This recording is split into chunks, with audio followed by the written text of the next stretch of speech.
नमस्कार विद्यार्थी मित्रों, आज हम पर्यायवाची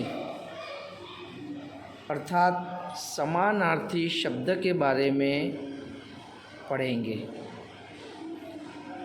सामान्य रूप से समानार्थी शब्द यानी कि पर्यायवाची शब्द का मतलब उसके जैसा ही अर्थ वाला शब्द माना गया है। तो आइए हम देखते हैं पर्यायवाची शब्द की परिभाषा। पर्याय शब्द का अर्थ है ऐसी दूसरी वस्तु जो किसी एक वस्तु की जगह प्रयुक्त हो सके। कई शब्द ऐसे भी होते हैं जो एक दूसरे के स्थान पर प्रयुक्त हो सकते हैं। ऐसे शब्दों को पर्यायवाची शब्द कहते हैं। इसका मतलब ये है कि ऐसे ही दूसरा शब्द उस वस्तु के शब्द की जगह हम रख सकते हैं।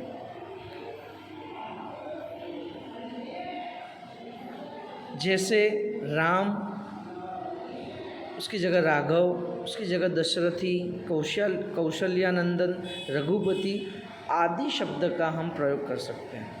पृथ्वी को धरती, वसुधा और भूमि कहते हैं। कमल को पद्म, सरोज और पंकज भी कहा जाता है।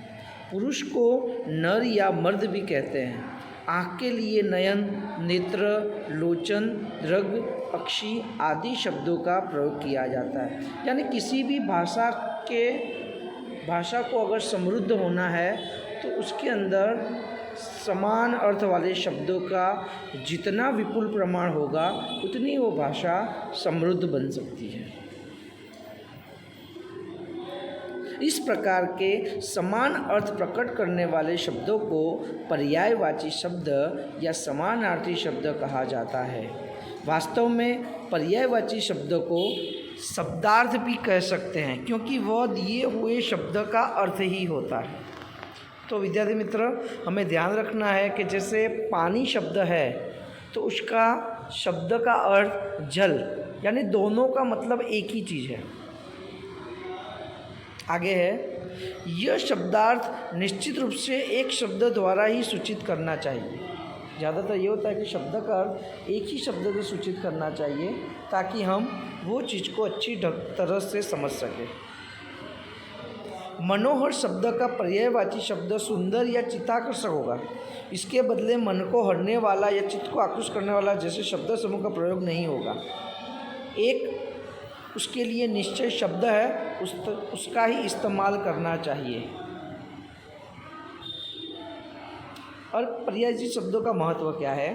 पर्यायवाची शब्द भाषा की व्यापकता सूचित करते हैं। जिस भाषा में एक वस्तु, प्राणी या स्थिति के जितने अधिक पर्यायवाची शब्द होते हैं वह भाषा उतनी ही अधिक समृद्ध मानी जाती है।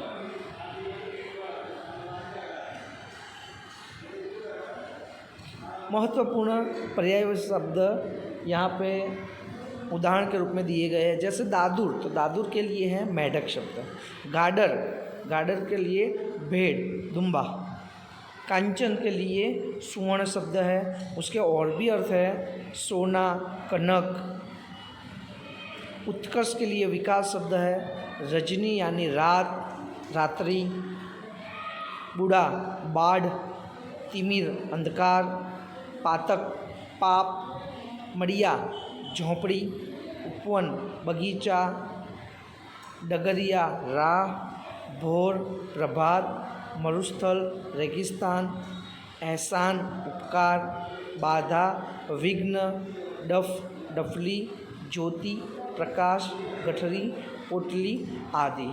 तो ये समानार्थी शब्द या कहिए पर्यायवाची शब्द के बारे में यहाँ प्रस्तुति थी। अब मैं विषय के अनुरूप इस पुस्तक के अंदर जितने भी महत्वपूर्ण समानार्थी शब्द है उसकी मैं एक PDF फाइल ग्रुप के अंदर सेंड करूँगा, जो आपको अपनी हिंदी की व्याकरण की नोटबुक में लिख लेना है।